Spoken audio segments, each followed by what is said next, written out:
સુરતમાં નવરાત્રી ગરબા આયોજનમાં સેલસપાટા કરવા યુવકને ભારે પડ્યા અધિકારીઓ તેમજ રાજનેતાઓ સાથેના ફોટા બતાવી રોફ જમાવતો હતો। ગરબા આયોજનમાં પાસ વગર એન્ટ્રી કરતા પોલીસે કાયદાનું ભાન કરાવ્યું।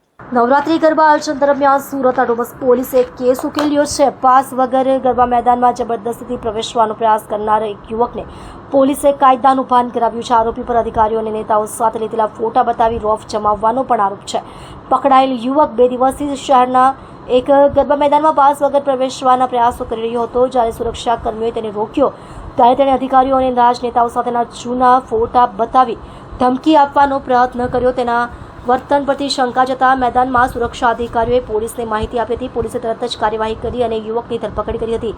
વધુમાં સૂત્રોએ જણાવ્યું હતું કે આ યુવક પર 2 દિવસથી પોલીસ નજર રાખી રહી હતી અને તે બોજ ગોઠવી તેને દબોચી લીધો હતો અને તેની ધરપકડ કરી કાયદાનું ભાન કરાવવામાં આવ્યું છે। ગઈકાલ રાતે હું પોલીસ ખોટી ઓળખાણ આપીને હું આઈડીપી ડોમમાં ગયેલો અને ફરતો હતો અને મારી ભૂલ થઈ ગઈ। કોઈ જેવી ભૂલ કરીશ નહીં અને પબ્લિકને કહેવા માંગો કોઈ ભૂલ કરતા નહીં।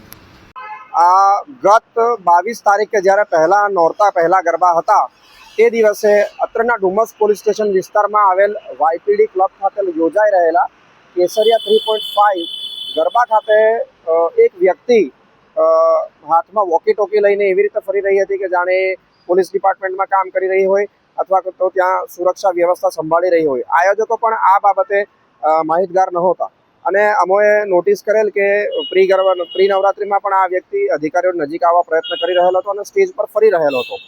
ત્યારબાદ પહેલા નોરતે અમે આયોજકોને ચેતવેલ હતા કે જો કોઈ વ્યક્તિ પોલીસનો સ્વાંગ કરીને આવે અથવા પોતે પોલીસ હોવાનું જણાવે અને પોતે કે પોતાની સાથેના વ્યક્તિઓને ગરબામાં લઈ જવાનો પ્રયત્ન કરે તો કોઈને પણ વગર પાસે પ્રવેશ આપવો નહીં તેમજ પોલીસને તુરંત જાણ કરવી।